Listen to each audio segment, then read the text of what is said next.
பணம் அதிகம் சேர வேண்டும் என்று நினைப்பவர்கள் அதனை வீண் விரயம் இல்லாமல் முதலில் பாதுகாக்க வேண்டும்.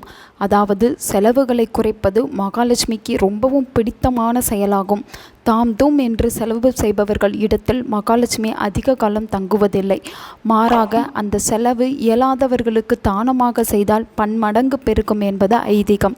விரயமில்லாத பணவரவு அதிகரிக்கக்கூடிய மகாலட்சுமி அருள் தரும் ஸ்லோகம் மற்றும் மகாலட்சுமி நம் மனம் கவர என்னென்ன செய்ய வேண்டும் என்பதை பற்றி தான் இந்த வீடியோவில் பார்க்க போகிறோம். ஓம் ஸ்ரீம் க்ரீம் க்ளீம் ஐம் சௌம் ஓம் க்ரீம் க்ளீம் ஸ்ரீம் க்ளீம் மகாலட்சுமி நமக.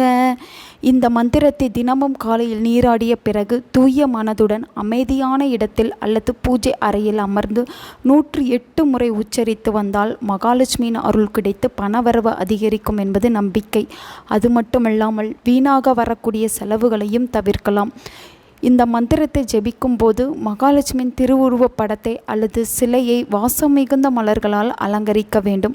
மகாலட்சுமிக்கு மல்லிகை மனம் மிகவும் விருப்பமானது. தாமரை மலர்களை கொண்டு மகாலட்சுமியின் திருவடிகளை அலங்கரிக்க சகல சௌபாக்கியங்களையும் பெறலாம். அது மட்டுமல்லாமல் மகாலட்சுமிக்கு இனிப்பு என்றால் ரொம்பவும் பிடிக்கும். இனிப்பு மிகுந்த சர்க்கரை பொங்கல் அல்லது இனிப்பு நிறைந்த கற்கண்டு வைத்து நெய்வேத்தியம் படைக்கலாம். பக்தி சிரத்தையுடனும் நம்பிக்கையுடனும் இந்த மந்திரத்தை உச்சரிப்பது நல்ல பலனை தரும். 2 புறங்களிலும் 5 முகம் கொண்ட குத்து விளக்குகளை ஏற்றி அதில் 5 முகங்களிலும் பஞ்சுத்திரியிட்டு நெய் அல்லது சுத்தமான நல்லெண்ணெய் விட்டு தீபம் ஏற்றி வைக்க வேண்டும். மகாலட்சுமிக்கு ரொம்பவும் வேண்டியது துளசி தீர்த்தம். விஷ்ணுவின் அருள் கொடுக்கும் துளசி இலையை தீர்த்த நீரில் சேர்த்து அதனுடன் கொஞ்சம் ஏலக்காய், பச்சை கற்பூரம் போன்றவற்றையும் தூவிவிட வேண்டும். இப்படி மகாலட்சுமி அலங்கரித்த பிறகு வெள்ளிக்கிழமைகளில் இந்த ஸ்லோகத்தை மேலே சொன்னபடி ஜெபிப்பது மிகவும் விசேஷமானது.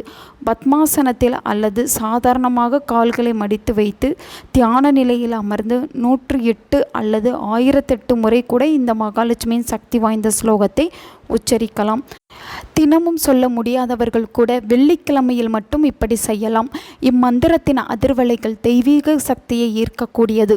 மகாலட்சுமியின் அனுக்கிரகம் பெற இம்மந்திரத்தை பிழை இல்லாமல் நேர்த்தியாக உச்சரிக்க வேண்டும்.